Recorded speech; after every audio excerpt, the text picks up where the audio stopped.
कि how much you love your wife.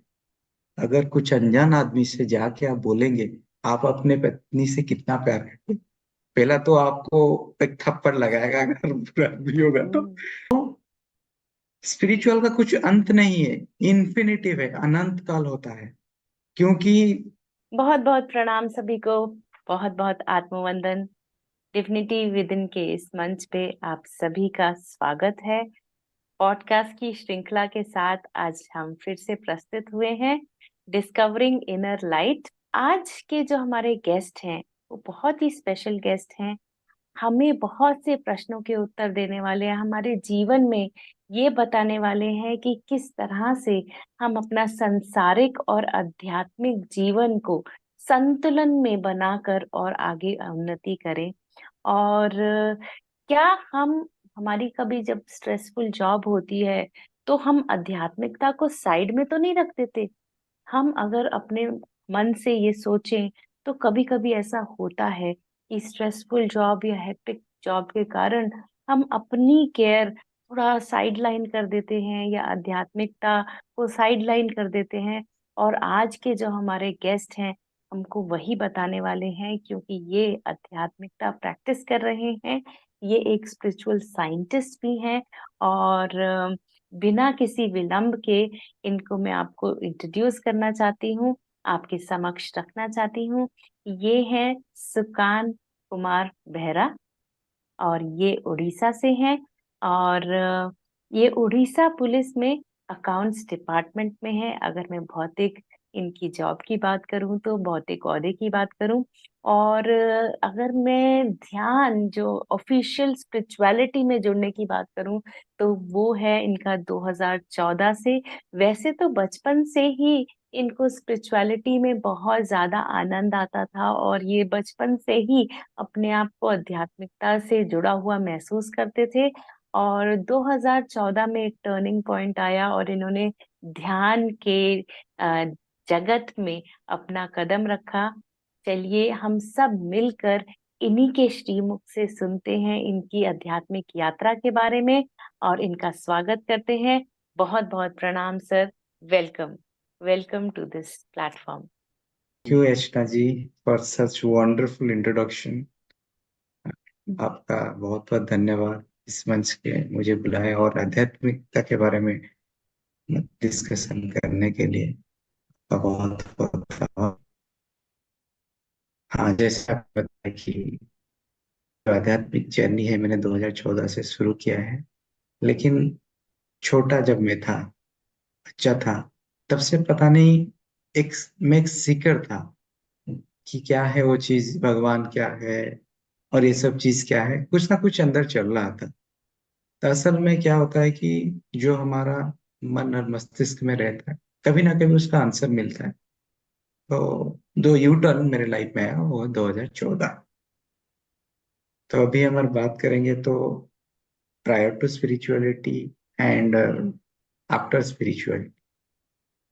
जी, तो आपका जीवन किस तरह का था? अगर मैं आध्यात्मिकता से पहले की बात करूं, आपके व्यक्तित्व में या आपका जो बिहेवियर था या आपका जो सामाजिक जिसको कहती हूँ दृष्टिकोण, वो किस प्रकार था?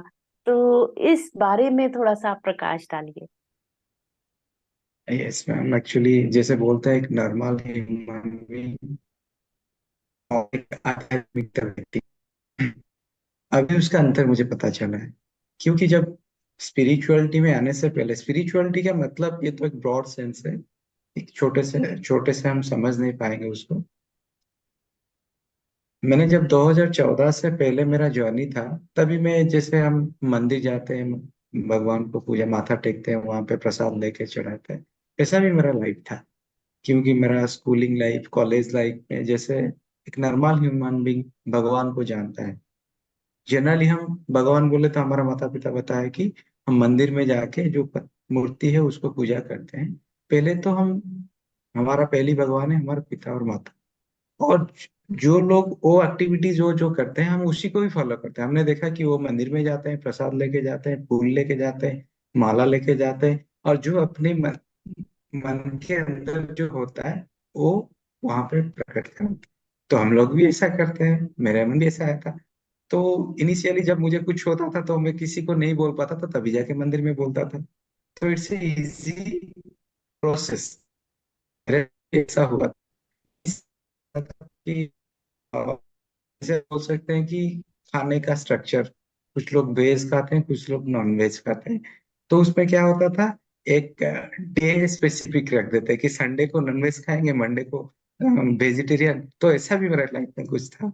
तो धीरे धीरे धीरे धीरे वो डेज बढ़ने लगा, क्योंकि हफ्ते में मैं पहली बार हफ्ते में 2 बार या 3 बार नॉन वेज खाता था। फिर धीरे धीरे धीरे वो छूट के एक दिन हो गया। तो एक टाइम में हो गया, मैं 2014 से पहले बात कर रहा हूँ, एक टाइम ऐसे हो गया, सो कॉल्ड हम जो बोलते हैं ना, कुछ बाबा लोग के पास आते हैं, तुम्हारा ये प्लानेट खराब है, ये ग्रह खराब है। तो वो ऐसे बोलते बोलते किसी ने मुझे बताया कि आपको क्या करना है कि एक जो हम करते हैं ना, शिव मंदिर में जाके ये जो रुद्राभिषेक कराते हैं।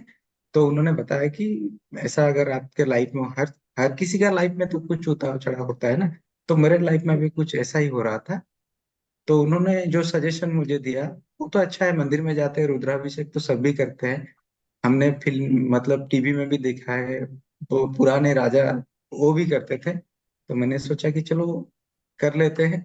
तो जब मैं रुद्राभिषेक कराया, 2012 की मैं बात कर रहा हूँ, तभी जो पंडित कराए वो मुझे बोले कि आप अभी 21 दिन के लिए आप नॉनवेज छोड़ दीजिए। तो तभी क्यों मैं 21 दिन के लिए छोड़ रहा, तो पूरा छोड़ देते, क्योंकि उस टाइम में मैं 2 या 3 दिन के लिए ले रहा था, स्पेसिफिक संडे ही ले रहा था। तो अंदर से आया नहीं, अभी मुझे छोड़ना चाहिए। तो धीरे धीरे मेरे जो फैमिली है, माँ बाप और भाई बहन, ये सब बोले आप तो 21 दिन के लिए छोड़ने वाले थे, पूरा क्यों छोड़ दिया। मैंने बोला कि नहीं, मेरे अंदर से नहीं आ रहा है कि मैं नॉनवेज लूं, पता नहीं क्यों नहीं आ रहा है, लेकिन अंदर से नहीं आया।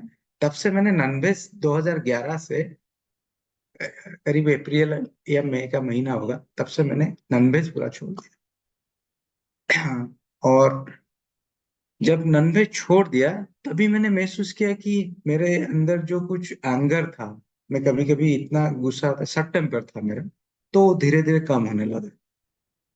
That difference I can feel. और बहुत सारे चीज मेरे लाइफ में भी हो रहा था, क्योंकि मैं 2012 और 2014 के बीच में 2 साल का गैप है, ठीक है, जब मैं पीएसएसएम से जुड़ा। उससे पहले क्या हुआ था, मेरे लाइफ में बहुत मैक्सिमम टाइम्स सुइसाइडल टेंडेंसी रहता था। उससे पहले मैं तो, आपने जैसे बताया कि मैं पुलिस में अभी नौकरी कर रहा हूँ, उससे पहले मैं मतलब सॉफ्टवेयर में, मेरा लाइफ में ऐसा था कि हर किसी का कुछ एम रहता है कि मैं, कोई चाहता है मैं डॉक्टर बनूं, कोई इंजीनियर बनूं, मेरा भी लाइफ में था कि मैं सॉफ्टवेयर इंजीनियर बनूं। तो इसके लिए मैंने पढ़ाई भी कर रखी थी। लेकिन जो ऑब्स्टकल्स चैलेंजेस आ रहा था वो था सुइसाइडल टेंडेंसी। पढ़ाई में बोल सकते हैं, या फिर घर में ऐसे, मतलब घर में किसी के साथ, मतलब ऐसे जो प्यार का भाव रहना दोस्तों के साथ, ये सब चीज से मैं बहुत दूर रहता था। पता नहीं क्यों ये सब चीज मेरे साथ हो रहा। तभी मैंने क्या किया, ये सब चीज होने के साथ मैं एक पेसिमिस्टिक, मतलब नैराश का भावना, नकारात्मक चिंताधारा मेरे दिमाग में हर वक्त चलता रहता था। क्योंकि एक के बाद एक फेल्योर मेरे साथ हो रहा था, कोई चीज करना चाहता हूँ तो उसमें रिजल्ट नहीं आता था। अगर कोई पेपर मेरा एग्जाम है तो उसमें मैं जितना एक्सपेक्टेशन रखता था, किसी का बैक लग जाता था किसी पेपर में, और कम मार्क आ जाता था, तो पढ़ाई में भी दिक्कत आता था। इन द मीन टाइम क्या हुआ, मैं थोड़ा बैक जाता हूँ मेरा लाइफ में, 1997 में मेरे फादर का डेथ हो गया। तो ऐसे तो मैं घर में बड़ा हूँ, तो ऑल रिस्पॉन्सिबिलिटी मेरे ऊपर आ गया था। एक तो था अपना कैरियर को आगे लेना, दूसरा फैमिली को साथ में लेना, फिनेंशियल भी होता था वो सब देखने के लिए। तो मेरे मन में आया कि नहीं, I have to accept that challenge, family को संभालना है, और मेरा जो एम है कि सॉफ्टवेयर में जाना, सॉफ्टवेयर इंजीनियर बनना, तो दोनों को साइमल्टेनियसली लेके जाना है।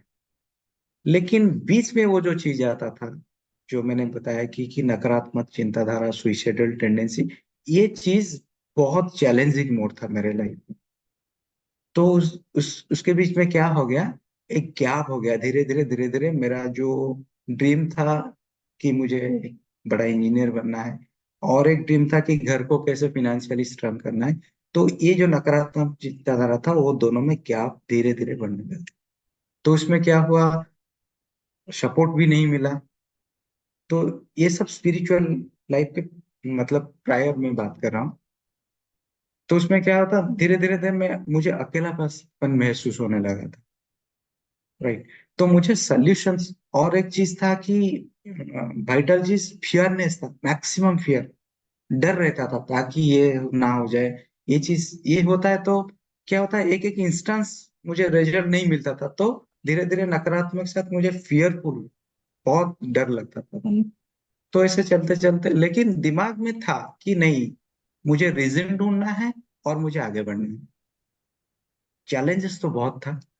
बीच में क्या हो गया कि मेरे जो फादर का डेथ हो गया था, उनका जॉब अपॉर्चुनिटी मुझे गवर्नमेंट में आ गया, मिल गया। तो फैमिली तो, जॉब तो चाहिए था ही चाहिए। तो फैमिली वाले बोले कि आपको नौकरी करना ही चाहिए। लेकिन मेरा दिमाग में था, क्या था कि नहीं, मुझे सॉफ्टवेयर इंजीनियर बनना है। तो दोनों में क्या हुआ, मतलब क्लैश कोइंसिडेंस हो नहीं गया। मिला। या, जी। एक तो था फिनेंशियल का सपोर्ट, वो तो जरूरी था घर के लिए, और एक एल्डर होने के नाते वो रिस्पॉन्सिबिलिटी था। तो इंस्टेंटली क्या हुआ, मैं दोनों चीज को एक्सेप्ट नहीं कर पाया। You can't imagine, at that time I become a psychological patient, I become a psychiatrist. मतलब आई, तभी इतना हो गया कि मैं घर में ठीक से सो नहीं पाया, खाना भी नहीं ले पाया। घर वाले सोचे अरे इसके साथ ये क्या हो गया, दोस्त लोग सोचे कि इसके साथ ये क्या हो गया। फिर कुछ करीब दोस्त हैं जो बोले कि नहीं, you have to accept that job, but simultaneously prepare for the your higher studies. लेकिन ये तो दोनों चीज एक साथ में नहीं हो सकता था।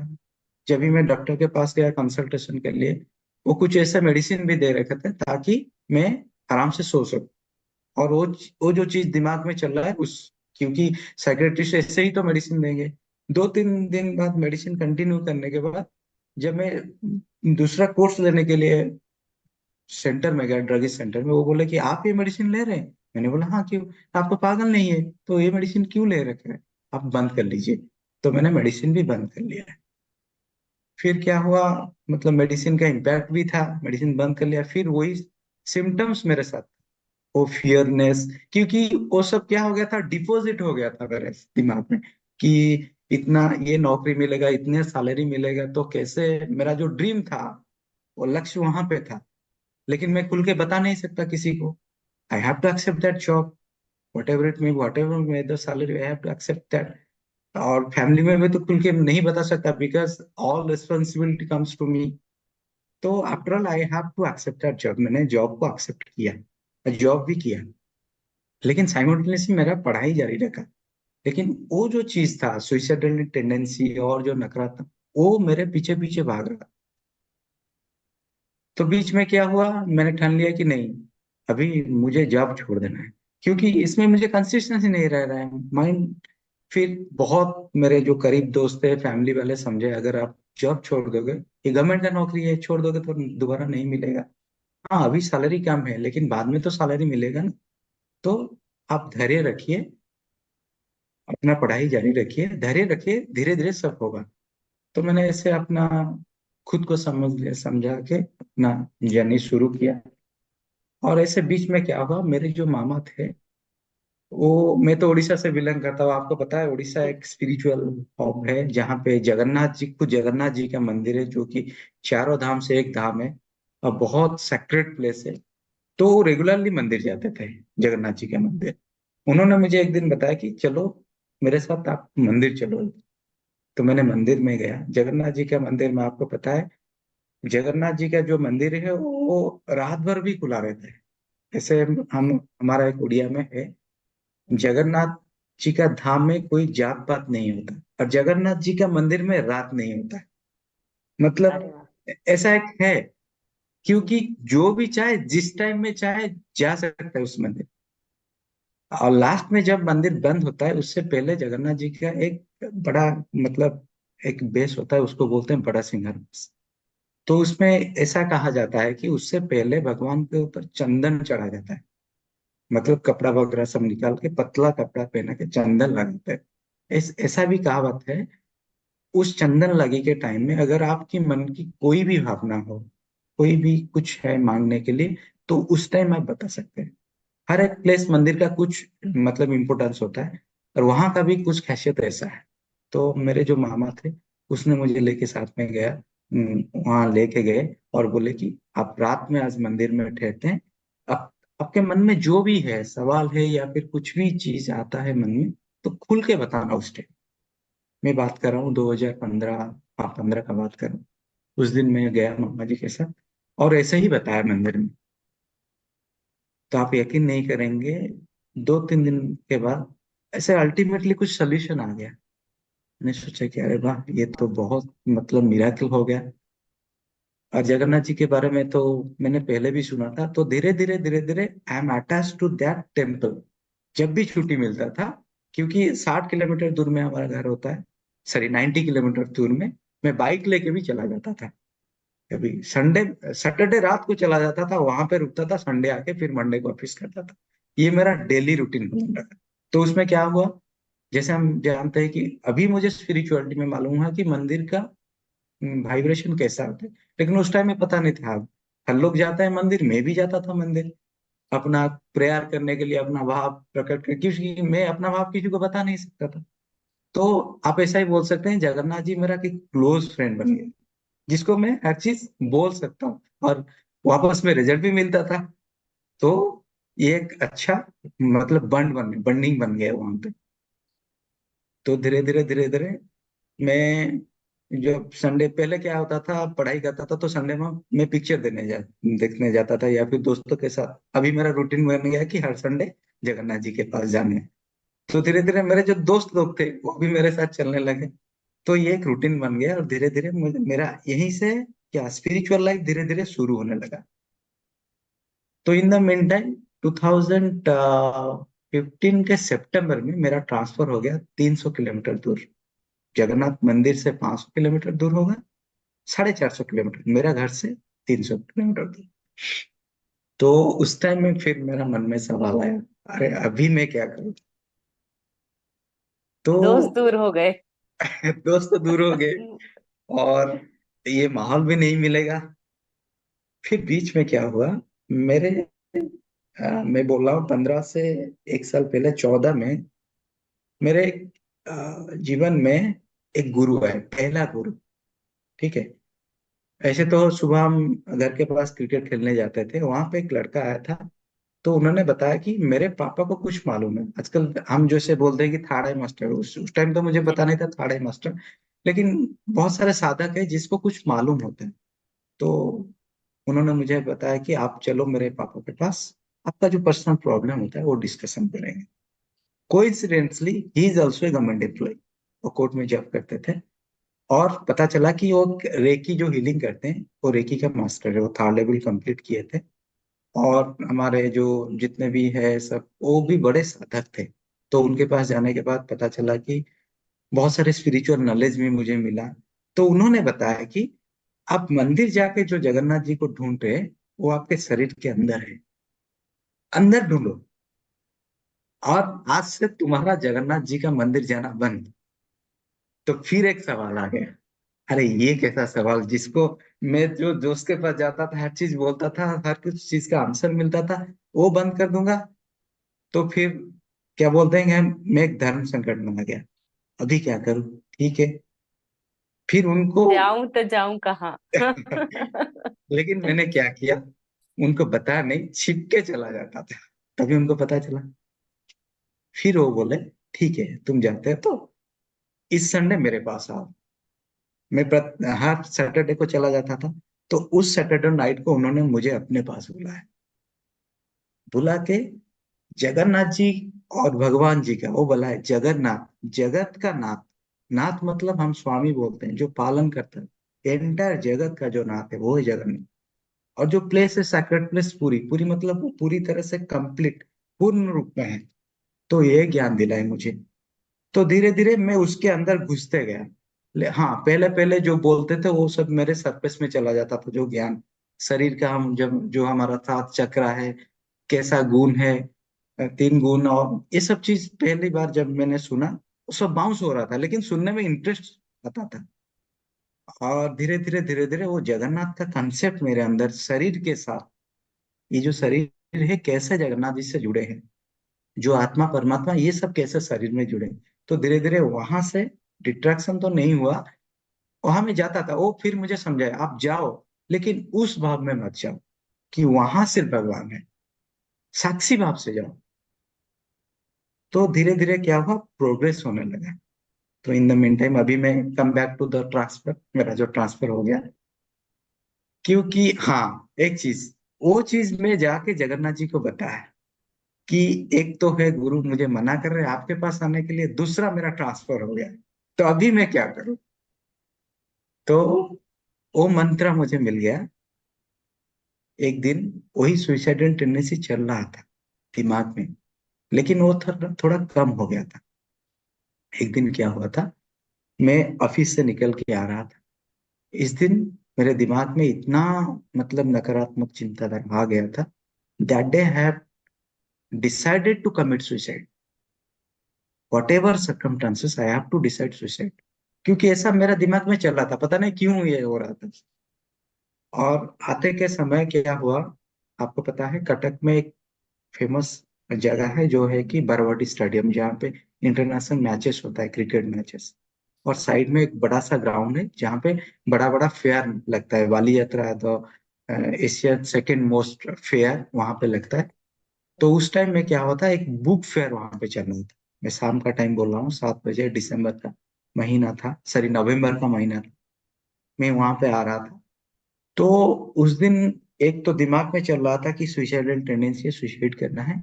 और आते वक्त वहां पे बुक फेयर चल रहा था। तो मेरा टर्न वो बुक फेयर पर चला गया।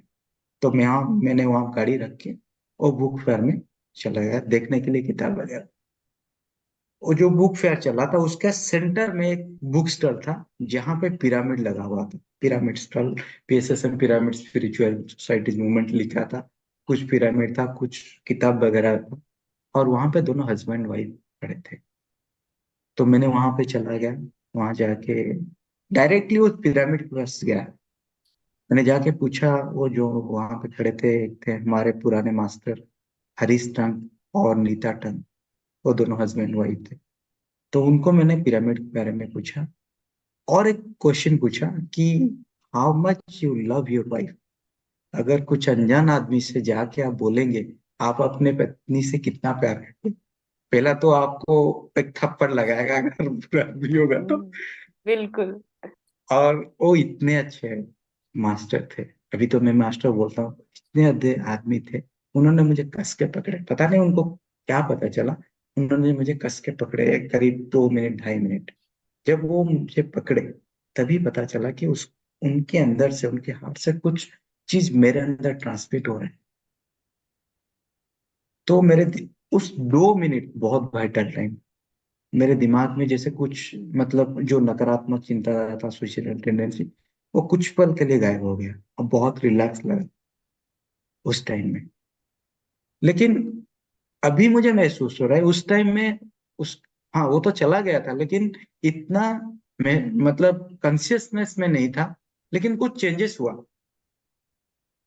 और मैंने उनको उस किताब के बारे में पूछा, पत्री जी का फोटो था उनके बारे में पूछा। वो बोले पहले आप, पता नहीं उनको क्या कुछ समझ में आ गया। वो बोले कि आप एक काम कीजिए, नजदीक में हमारा एक पिरामिड है, वहां जाके आप कम से कम 41 डेज मेडिटेशन कीजिए। और मुझे एड्रेस भी दे दिए।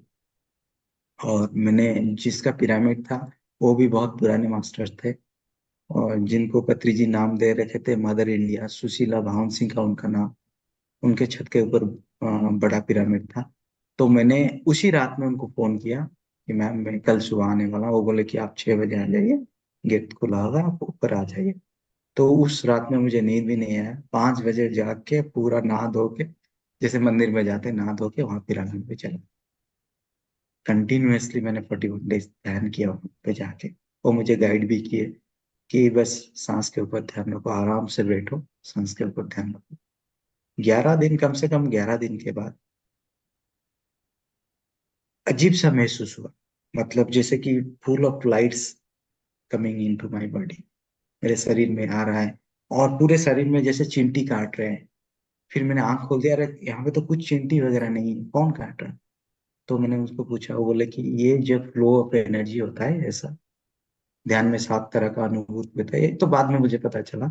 तो उन्होंने एक एक स्टेप में मुझे गाइड करने लगे। तो जो नकारात्मक चिंताधारा था मेरा बॉडी में पूरा, मतलब मेरा बॉडी पूरा जैसे कि डिफ्यूज हो गया था। तो वो 11 दिन के बाद एक बॉडी में एक लाइट जैसा आ गया, ग्लो आ गया।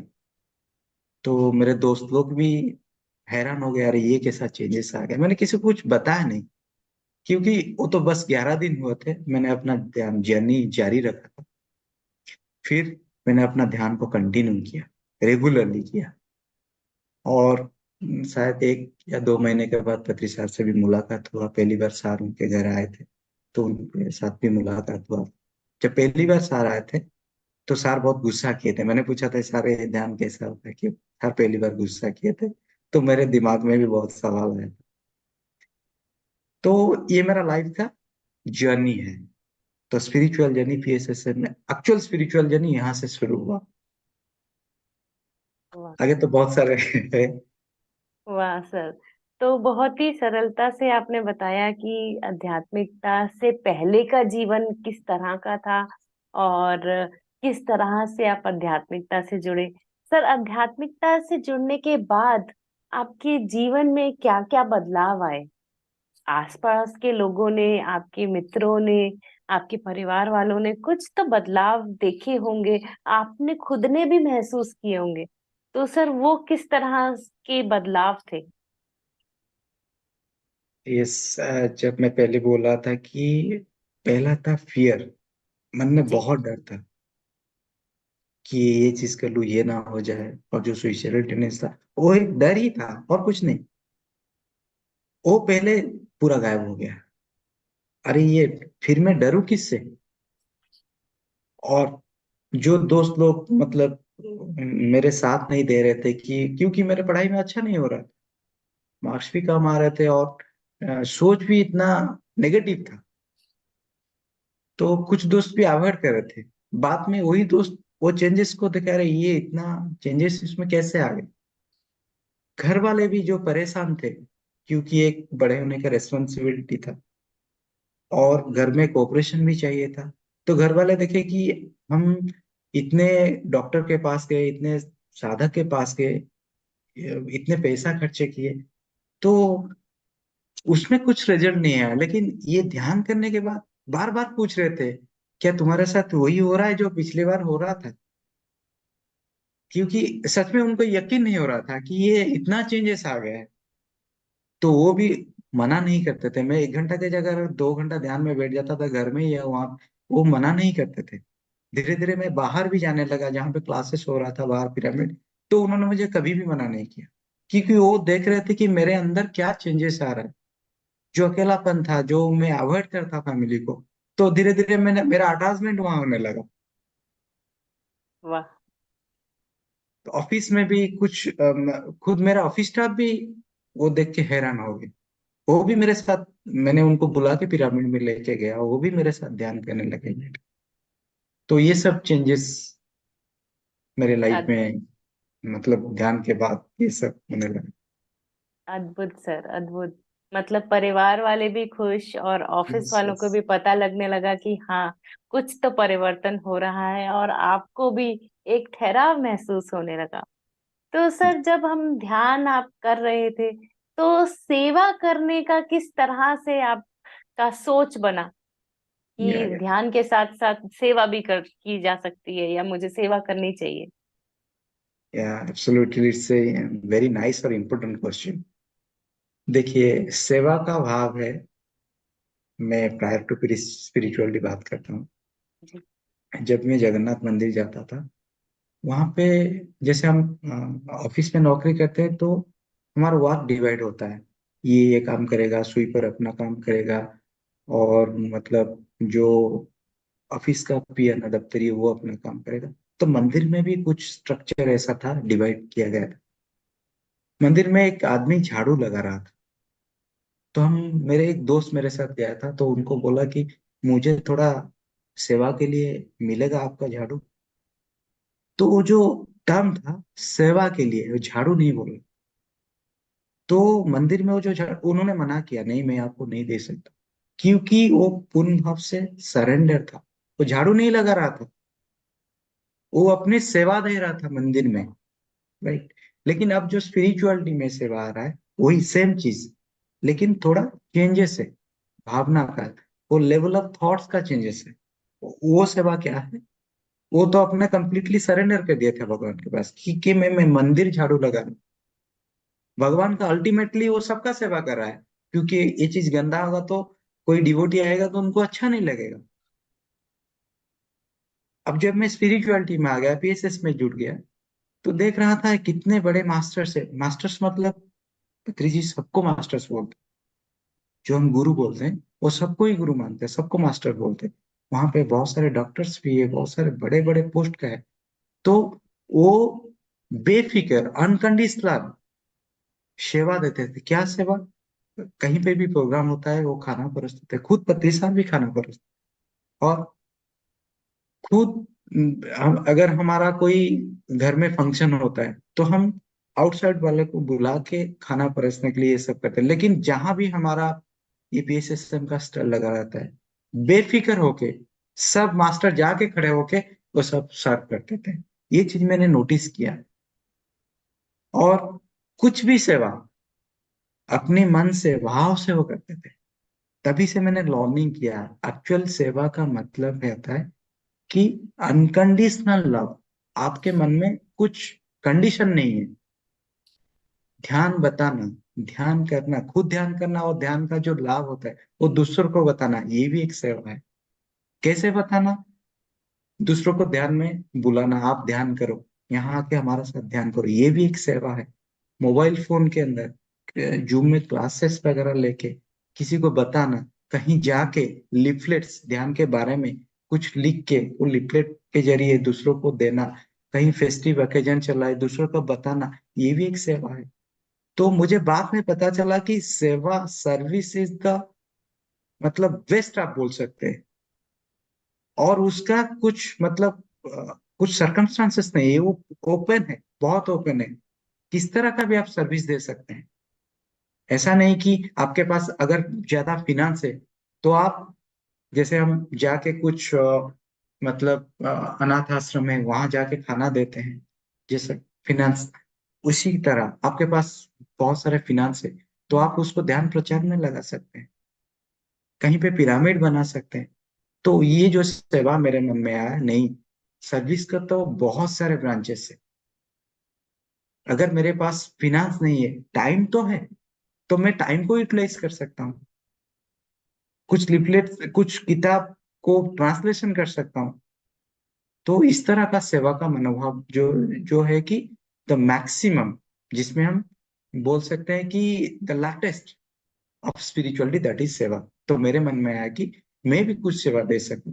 मैं नौकरी करता हूँ, फिर भी सेवा दे सकता हूँ। कैसे? जूम में क्लासेस होता है तो उसमें बैठ के किसी को अरेंज कर सकता हूँ, लिपलेट घर में बना सकता हूँ।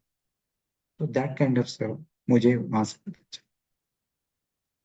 बहुत ही अच्छा सर। आपने जो सेवा की डेफिनेशन बताई है, हमारे दर्शकों को बहुत अच्छे से क्लियर हो गया होगा कि सेवा मतलब सिर्फ एक दान देना ही नहीं, सेवा समय अपना देना अनकंडीशनल लव के साथ, वो है सेवा। तो सर आप जैसे बता रहे हैं कि आप ऑफिस भी कर रहे थे और सेवा भी कर रहे थे, सर आप कार्य क्षेत्र में ध्यान करवा रहे थे या कुछ और आध्यात्मिक सेवा कर रहे थे, उसका कुछ अनुभव आप अगर हमारे दर्शकों के साथ हमारे साथ शेयर कर सकते हैं तो या बहुत श्योर अच्छा sure, definitely. It's also a coincidence question. Actually जब मैं, जहाँ मेरा ट्रांसफर हुआ, वो एक मतलब पूरा डीप फॉरेस्ट एरिया था। देखिए कैसे, मतलब मैं कनेक्टेड होते जा रहा हूँ। वहां मैं अर्बन टाउन एरिया में रहता था, लेकिन जहाँ पे ट्रांसफर हुआ पूरा हिली और फॉरेस्ट एरिया था। तो वहां पे मुझे साधना के लिए और अच्छा एक एटमॉस्फेयर मिल गया। और जहाँ पे मैं नौकरी करता हूँ वहाँ पे मतलब वो जो फोर्स रहते हैं पुलिस में, जो फोर्स, वो सुबह उठ के अपना पैरेड पीटी और सब जो फिजिकल वर्क वगैरह करते हैं। तो मेरे दिमाग में एक दिन आया, अगर इन लोग को कभी मैं बैठा लूं एक साथ में, क्योंकि गवर्नमेंट का भी एक स्ट्रक्चर है स्ट्रेस मैनेजमेंट, गवर्नमेंट का एक है। तो कोइंसिडेंसली मुझे अपॉर्चुनिटी भी मिल गया, क्योंकि हर कोई स्ट्रेस में रहता है। तो मैं अगर स्ट्रेस रिलीव कर सकता हूँ, तो क्यों ना मेरा कलीग और जो ऑफिस को वर्कर्स है, तो उनको भी कुछ फायदा मिले। एक दिन मैंने प्रपोजल रखा मेरे जो बॉस थे उनके पास, साहब मैं मैं भी एक स्पिरिचुअल रहने से कनेक्टेड हूँ, मैं खुद इतने साल से कनेक्टेड हूँ। तो आप मुझे कम से कम 30 to 40 मिनट्स एक पीरियड दीजिए, जो उनका जो पीटी या पैरेड क्लासेस होता है, at least once in a week मुझे 30 या 40 मिनट्स दीजिए। I can share my experience, and उनका जो स्ट्रेस है वो भी खुद रिलीज करेंगे। तो उन्होंने मुझे सुबह 6 to 6:30 एक टाइम भी दे दिया, स्लॉट। हमारा एक बड़ा ग्राउंड है, वहां पे कम से कम 60-70 पार्टिसिपेंट, मतलब आप जो कोर्स पर्सनल है, उनको मैंने बैठाया और उनको बताया आनापानासती के बारे में। तो मैंने कैसे अपना शुरू किया, आप कहीं भी कैसे भी परिस्थिति में आप कर सकते हैं, उनका पहले कुछ बताया ज्ञान की हिसाब से, और 15 से 20 मिनट म्यूजिक या फिर ऐसे ही मेडिटेशन कराया। अद्भुत अनुभव उनको हुआ। तो आप ऑफिस में भी बैठ के यूटिलाइज कर सकते हैं। और जब भी मुझे सैटरडे या संडे का टाइम मिलता था, नजदीक में कुछ स्कूल और कॉलेज वगैरह होता था, वहां जाके अपॉइंटमेंट लेता था प्रिंसिपल या उनके हेडमास्टर से। उनका जब प्रेयर क्लासेस होता था या फिर लीजर पीरियड, उनमें से एक पीरियड में 30 या 40 मिनट्स लेके स्टूडेंट्स को बैठा देता था। मास्टर लोग भी वही साथ में बैठते थे। वहां भी उनको बहुत सारा अनुभूति होता, और मुझे ही ज्यादा खुशी लग रहा था वहां जाके, क्योंकि जो मेरे साथ मैंने महसूस किया, जो एक्सपीरियंस किया, देखो आज बच्चे लोग के साथ वो भी वो उसका फायदा ले रहे हैं। तो जैसे बोलते हैं ना, ये if you have a wish then there is must a way. अगर आपके मन में वो सोच है, तो रास्ता भी आपको मिलेगा। तो मैंने ऐसे ही मैंने अपना टाइम को यूटिलाइज किया सर्विस। वाह सर वाह, बहुत ही अच्छा सर, बहुत आनंद आ रहा है आपकी ये सेवा का जो पूरा सुन के, घटना सुन के। और बहुत ही अच्छा लग रहा है। सर आपने उड़ीसा एज स्टेट, एज राज्य भी सेवा दी है, और उड़ीसा के डिफरेंट डिफरेंट लेयर्स में, डिफरेंट डिफरेंट जगह सेवा दी है। सर उसका कुछ अनुभव बताइए। या उड़ीसा में तो क्या होता था, हमारे जो मास्टर लोग हर कर्नल में, हर डिस्ट्रिक्ट में एक एक मास्टर रहते। तो क्या होता था, वहां पे डे वाइज प्रोग्राम होता था। तो जहाँ पे भी प्रोग्राम होता था, हम लोग मास्टर्स मिलके वहां जाते थे। तो कोई लिपलेट बना लेता था, कोई लिपलेट डिस्ट्रीब्यूट करता था, पॉम्पलेट डिस्ट्रीब्यूट करता था ध्यान के बारे में। और मिलके सब वहां पे मतलब ध्यान का प्रचार प्रसार करने के लिए, मैं लेटेस्ट एक एक्सपीरियंस आपको शेयर करना चाहूंगा। अभी हमारा बाली यात्रा में एक स्टॉल लगा हुआ था। अभी एक ध्यान महायज्ञ अभी कंप्लीट हुआ उड़ीसा में। वो फर्स्ट पहला चरण था। उससे पहले बाली यात्रा जो है, वो एशिया का सेकेंड लार्जेस्ट फेयर है। आपको पता है उड़ीसा में एक बाली यात्रा होता है। तो उसमें भी हमारा एक स्टॉल लगा हुआ था। 7-8 दिन का वो प्रोग्राम था। सुबह मतलब दोपहर को 2 बजे से लोगों का आना जाना रहता था, तो आप 11 बजे तक वो चलता था। हर एक डिस्ट्रिक्ट से मास्टर आते थे, वहां खड़े होके पिरामिड कैप पहन के वहां लिपलेट देते थे, बुला के लोगों को ध्यान में बैठाते थे। तो ये सब चीज मुझे भी मौका मिला उनके साथ जाके शेयर करने के लिए। और मैंने वहां पे नजदीक में, जब भी मेरा ऑफिस के साइड में, मैं एक डी फॉरेस्ट में जो ट्राइबल लोग रहते थे, मुझे और लोकल पीपल ने बताया कि वहाँ के ट्राइबल पीपल रहते, तो मैंने गया उनके पास। तो वहाँ पे इतना एनर्जेटिक था प्लेस, क्योंकि डी फॉरेस्ट था। वो लोग बहुत ही सरल पीपल होते, ट्राइबल पीपल। तो उन लोग को मैंने क्या किया, ट्रिक अप्लाई किया। उनके लिए कुछ बिस्किट्स वगैरह, कुछ ड्राई फ्रूट्स लेके गया, और कुछ कंबल वगैरह भी लेके, ठंड का दिन था। तो मैंने ध्यान बोलेंगे तो वो कुछ नहीं समझेंगे। तो ऐसा कुछ लेके गया कि चलो आज हम लोग आपके साथ मस्ती करेंगे, गाना गाएंगे, खाना खाएंगे। ये सब करके लास्ट में उनको ध्यान में लाया कि देखो ये जो प्रकृति है, ये आपका दोस्त है, आप उनके साथ रह रहे हो, आपको लकड़ी घर ये सब दे रहा है, तो आप उनके साथ दोस्ती करो। यहाँ पे जो जीव रहते हैं, आप उनको, उनका हत्या मत करो। अगर आप उनके साथ दोस्ती करोगे, देखोगे आप कितना अच्छा लगेगा। फिर ऐसे ऐसे ऐसे उनका भाव से मिलके 15 या 20 मिनट को ध्यान भी कराया, उनको अच्छा भी लगा। ये सबसे मेरे लाइफ में एक अच्छा एक्सपीरियंस रहा डीप फॉरेस्ट में जाके। वो चाहे क्यों ना, मतलब वो बहुत ट्राइबल पीपुल थे, लेकिन अच्छा लगा क्योंकि उनका हार्ट बहुत क्लियर।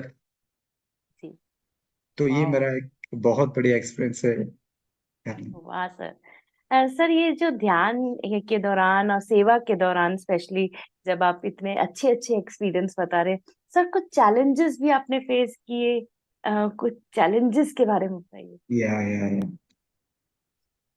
चैलेंजेस तो लाइफ का एक हिस्सा है। देखिए, अगर हम पढ़ाई कर रहे हैं तो एग्जाम नहीं देंगे तो क्वालिफाई कैसे करेंगे? तो चैलेंजेस तो आना ही है, and we have to welcome that challenges. Personal challenge तो आता था ध्यान करने के लिए। जब मैं कभी कभी ऑफिस में ध्यान के लिए बोला था, तब तो कुछ को मेरा कॉलिग्स या फिर को वर्कर्स वो उसको क्या करते थे, आर्ग्यू करते थे, ये ध्यान क्यों करना चाहिए, इसमें क्या फायदा है। तो ये सब चीज आर्ग्यू करते थे। लेकिन बाद में धीरे धीरे जब वो मैंने अपना दिमाग में लाया कि नहीं, मैं अपने एनर्जी के साथ मैं जो कर रहा हूँ अच्छी के लिए कर रहा हूँ। मेरा भाव जो पर्पस के लिए मैं कर रहा हूँ, वो पर्पस तो नेक है ना। तो मैं अपनी एनर्जी में स्टैग्नेट था। तो धीरे धीरे वो लोग जो अपोज कर रहे थे, हालांकि वो ध्यान में नहीं आए, लेकिन वो अपने लेवल में चूप हो गए। और जस्ट पहले मैं जो बाली यात्रा की बात कर रहा था, वहां पे एक चैलेंजेस आया था, मैं अभी आपको शेयर करता हूँ। बाली यात्रा में क्या होता है, एक एक स्टॉल लगा रखा है। ठीक है, खाने का एक स्टॉल, किताब के लिए एक स्टॉल, और डिस्प्ले कुछ मतलब ये रहता है क्या, किताब वगैरह उनके लिए एक स्टॉल रहता है। तो हमारा इस साल में हम जब डिसाइड किए कि बाली यात्रा में एक स्टॉल लगा के ध्यान का प्रचार करेंगे, तो हमको क्या हुआ, वहां पे जगह नहीं मिला। पहले रजिस्ट्रेशन करना पड़ता था गवर्नमेंट के हिसाब से, ऑनलाइन रजिस्ट्रेशन, तभी स्टॉल मिलते हैं। तो पहले हमको वो रजिस्ट्रेशन के हिसाब से स्टॉल नहीं मिला। ऐसे हमारे जो पुराने मास्टर है हरीश टोंक, वो गए थे वो स्टॉल ढूंढने के लिए। तो और एक आदमी, उन्होंने अपना फास्ट फूड भेजने के लिए स्टॉल लिया था 150 स्क्वायर फीट का। तो वो राजी हो गए कि हम स्पिरिचुअल सर्विस के लिए ले रहे हैं, तो वो स्टॉल वो हमको दे दिए। फिर क्या हुआ, हमने तो वहां से शुरू तो कर लिया, लेकिन वो जस्ट जो स्टॉल था, वहां पे सब फास्ट फूड का, साइड में फास्ट फूड भेजा जाता था। तो क्या हुआ, यहाँ पे एक चैलेंजेस आया कि अगर हम लोगों को बुला रहे हैं ध्यान के बारे में, स्पिरिचुअलिटी के बारे में बता रहे हैं, और साइड में फास्ट फूड का स्टॉल है, तो ये कैसा चलेगा? तो मास्टर लोग वहां बैठ के ध्यान किए। फिर बोले कि नहीं, ये स्टॉल चेंज हो जाएगा। एक तो देखिए, वो हमारा स्टॉल नहीं था, हम दूसरे से पैसा दे के लाए थे। फिर हम यही सोच डाल रखे कि हमको यहाँ से बड़ा एरिया मिल रहा है और स्टॉल चेंज हो रहा है। आप यकीन नहीं करेंगे, उस दिन में स्टॉल किसी के पास नहीं था। हम लोग गए कलेक्टर, हमारे जो लोकल कलेक्टर तहसीलदार के पास। Sir, we are service minded people, we don't have any, मतलब कुछ हम पैसा की मांग नहीं करते। हमें बस एक अच्छा जगह दीजिए, चाहे वो खुला जगह क्यों ना, हमें एक अच्छा जगह दीजिए, ताकि हम बैठ के लोग को ध्यान के बारे में बता सकें। आप यकीन नहीं करेंगे, 500 स्क्वायर फीट हमको मिला विदाउट एनी वाओ। कस्ट। वाओ। और इसको कहते हैं वो जगह ध्यान पे के मिला, चमत्कार। एग्जैक्टली वो जगह पे मिला जहाँ पे बड़ा मंच होता है वाली यात्रा में। हर सारे गेस्ट वही लोग वहीं पे एंट्रांस में जाते हैं। बिल्कुल उस पीक रास्ते पे लोकेशन। पीक लोकेशन में हमको मिल गया। वाह। 500 स्क्वायर फुट, इतना अच्छा बड़ा जगह बिग मिला एरिया। हमको। ठीक है। तो तो हम लोग जो मैनिफेस्ट किए थे, चैलेंज तो आया, पहले चैलेंज आया। मास्टर लोग टेस्ट रहे थे कि हम असल में जो सर्विस देना चाहते हैं वो सही में है कि नहीं। फिर एक दिन 3-4 बजे, जिस दिन हम कलेक्टर के पास गए थे, कोई भी खाना नहीं खाया था। 4 बजे के बाद फाइनल हुआ, वो एरिया हमको मिला। फिर 11 दिन तक उड़ीसा के हर कर्नल से, डिस्ट्रिक्ट से मास्टर आया वहाँ पे, ध्यान कराए वहाँ पे। मतलब लिफलेट्स भी, पम्पलेट्स का शेयर किए। तो वो एक अच्छा एक्सपीरियंस है ध्यान का, जो चैलेंजेस हम उतरे। वाह, सुन के अद्भुत लग रहा है सर। और ऐसा लग रहा है कि हम सभी को सेवा में निरंतर रहना ही चाहिए। सेवा करने से ये जो छोटे छोटे एक्सपीरियंस होते हैं, और कई बार इतने अद्भुत एक्सपीरियंस होते हैं, इतने बड़े एक्सपीरियंस होते हैं कि हमारा पूरा दृष्टिकोण ही बदल जाता है। तो बहुत ही अच्छा लग रहा है सर आपके ये अनुभव सुन के, आपके चैलेंजेस सुन के, और किस तरह से वो पूरे आपने बड़ी सरलता से उसको हल भी कर दिया। तो बहुत अच्छा लग रहा है सर। जैसे आपने पहले बोला कि आप जगन्नाथपुरी से थोड़ा अच्छे से अटैच थे, बट उसके बाद आप आध्यात्मिकता में आए, और उसके बाद आपने जाना कि अंदर ही जगन्नाथ हैं हमारे। तो अब मैं ये समझना चाहती हूँ, और हमारे दर्शक भी समझना चाहेंगे कि उड़ीसा में कोई ऐसा एक स्थान जो कि आपको आध्यात्मिकता के बाद ऐसा लगा कि हाँ, ये बहुत एक महत्वपूर्ण स्थान है और सभी को वहां जाना चाहिए। उड़ीसा में तो बहुत जगह है, ऐसा नहीं कि स्पेसिफिक, लेकिन the most important place is the Puri Jagannath temple. क्योंकि जितना मैंने रिसर्च किया है और पुराने मास्टर से सुना है, थ्रू आउट द वर्ल्ड, जितने भी, जैसे कि ऐसा भी कहा गया, लिखा गया है कि जीसस क्राइस्ट भी वहाँ आए थे ध्यान करने के लिए। और बहुत सारे मास्टर्स सूक्ष्म रूप में भी वहाँ थे। सूक्ष्म रूप में मतलब वो अपना शरीर भी नहीं दिखाई देता, लेकिन वहां आते हैं मंदिर में। बहुत सारा आश्रम भी वहां पे, वो जगन्नाथ जी, वो समुंदर के किनारे है। अगर आप उसको वेबसाइट में भी देखेंगे, वो उसको बोलते हैं शंख क्षेत्र। जैसा शंख है, उसका एरिया मंदिर कुछ ऐसा ही है। और वहां पे बोलते हैं कि जो, अगर पृथ्वी में मर्त्य है तो वो होता है जगन्नाथ मंदिर। उसको बोलते हैं मर्त्य मंडल, जहाँ पे मूर्तियां बनते हैं। और जैसे कि हम मर्तमंडल क्या है, उसका आखिर मतलब होता है कि जहाँ पे मूर्तियां बनता है। हम क्या होता है, पृथ्वी में जन्म लेते हैं और शरीर को वैकेट करते हैं। तो ये जो मर्तमंडल है, ये मर्तमंडल का स्वर्ग एरिया है जगन्नाथ जी का मंदिर। वहां पे सब कुछ स्ट्रक्चराइज है। आप जाएंगे, उनके 22 स्टेप्स है, उसका भी कुछ खासियत है। लेफ्ट साइड में शिव जी का मंदिर है, 8 शिव जी का टेम्पल वहां पे है। तो the most important place I can say that is the Jagannath temple.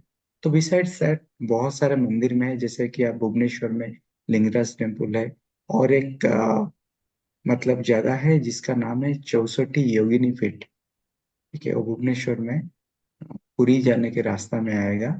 तो वहां पे क्या होता है कि एक गॉडेस दुर्गा का एक आदि शक्ति पीठ है, जहाँ पे ऐसा कहा जाता है कि दुर्गा माता का जो 64 मतलब ये होता है कि क्या, इनकारनेशन जो 64 होता है, योगिनी, 64 योगिनी उनको बोलते हैं। एक डेमन को, राक्षस को मारने के लिए वो वो अवतरण हुआ था दुर्गा माता की। तो अभी वो मंदिर खुला है, मैंने भी जाके वहां पे ध्यान किया था। बहुत एनर्जेटिक प्लेस है। अगर आप गूगल में सर्च करेंगे तो प्लेस के बारे में, हमारे भी मास्टर्स बहुत आते हैं वहाँ ध्यान करने वहाँ वो प्लेस में बैठ के ध्यान करने के लिए। और जैसे आप बोलते हैं कि जगन्नाथ जी जो मंदिर है पुरी में, वहां पे भी युक्तेश्वर गिरी लहाड़ी महाशय, उनका भी समाधि स्थल है, आश्रम भी है। परमहंस योगानंद का भी आश्रम है। वो सब मास्टर वहां आए थे ध्यान करने के लिए। और शंकराचार्य, आदि शंकराचार्य जी का भी एक आश्रम है वहां पे। तो I can say that is the best place for the sadhana. बहुत ही बढ़िया सर। तो मतलब उड़ीसा जाएं तो आपने बता दिया है कि हर साधक या जो आध्यात्मिक रास्ते पे है, वो अपनी अध्यात्म की यात्रा किस तरह से उड़ीसा जाके और भी आगे स्तर पे ले जा सकता है। बहुत ही अच्छा सर, बहुत ही आनंद आ रहा है हमें। और सर, आप अपनी आध्यात्मिक यात्रा जब आपने शुरू की थी, और अब उसके बीच मतलब अब आपका अपने आप को कैसे आकलन करते हैं, आपका कैसे एनालिसिस करते हैं? Actually ma'am it's process of journey. ठीक है, जैसे मान लीजिए कोई अगर कुछ स्पेसिफिक सब्जेक्ट में पीएचडी करता है। मान लीजिए कि मैंने अगर फिजिक्स का सब्जेक्ट ले लिए, उसमें कुछ मैंने पीएचडी किया है। तो मुझे ऐसा हमको मालूम है कि जब हम पीएचडी करते हैं कुछ थ्रेसिस डिपॉजिट करते हैं। इसमें क्या होता है, कुछ नए चीज को हम इन्वेंट करते हैं। तो इट्स ए जर्नी। मैं अभी बता रहा हूँ, 0 to infinity, राइट। जब मैं स्पिरिचुअलिटी में नहीं था, तो I am totally involve with the materialistic world, सांसारिक जीवन में। धीरे धीरे it turns into a spiritual life. तो क्या हुआ, स्पिरिचुअल को मैंने जाना, व्हाट इज स्पिरिचुअल। और जब मैंने स्पिरिचुअल को जाना, तब से मेरा स्पिरिचुअल लाइफ शुरू होने लगा, राइट। तो स्पिरिचुअल का कुछ अंत नहीं है, इन्फिनिटिव है, अनंत काल होता है। क्योंकि जितने भी हमारे भारत बोल सकते हैं, उड़ीसा बोल सकते हैं, जितने भी साधक है, जितने मुनि ऋषि है, जितने भी स्पिरिचुअल साइंटिस्ट है, स्टिल दे आर रिसर्चिंग। तो हम अभी अपना साधना पथ में हैं। कुछ मतलब जो हो गया, उसको हम देखते हैं, अरे मेरे साथ ये हुआ था, तो अभी मैं जो स्टेज में हूँ, आगे मुझे क्या करना है। हम खुद ही देखते हैं अपने आप को, एक स्टेज में रख के खुद देख सकते हैं, यही तो है स्पिरिचुअलिटी। लेकिन जब स्पिरिचुअलिटी में नहीं थे, हम घूम रहे थे ऐसे चारों तरफ, कहाँ जाए, किसको पास जाए, क्या ढूंढे, ये सब क्या हो रहा है, चारों तरफ सब घूम ढूंढ रहे थे। लेकिन जब स्पिरिचुअलिटी में आ गए, धीरे धीरे जैसे अब किसी पानी को ले आते हैं कुछ कुआं से निकाल के, तो क्या होता है, पूरा वो डाट ही रहता है। कुछ पल के लिए उसको छोड़ दो, तो क्या होता है, वो जो धूल रहता है, जो मली, वो सब नीचे बैठ जाता है। धीरे धीरे ऊपर वाला सरफेस क्या होता है, पूरा क्लीन हो जाता है। That is the clear water. तो स्पिरिचुअलिटी इज लाइक दैट। हमें कुछ पेशेंस चाहिए, जर्नी भी चाहिए, पेशेंस भी चाहिए। तो अपने आप ही जो धूल है, अपने आप ही आ जाएगा नीचे। यही तो है स्पिरिचुअलिटी। हमें धैर्य रखना चाहिए, हर चीज को साक्षी भाव से कि ये क्या हो रहा है। यही तो है एनालिसिस। वाह तो सर। हमें धीरज रखना चाहिए। तो दोनों बैलेंस हो जाएगा। हमारा जो ये लाइफ, फैमिली लाइफ और स्पिरिचुअल लाइफ, दोनों अपने आप ही बैलेंस हो जाएगा। वो क्लियर, जो क्लियर वाटर है हमको दिखेगा। आई कैन से दैट ओनली। में था, तो मैंने भी रिसर्च किया, क्या है ये आत्मा। सब बोलते हैं आत्मा, आत्मा परमात्मा, तो क्या चीज है ये। मन तेरा अपना गुरु है, तो बाहर ढूंढने की क्या जरूरत।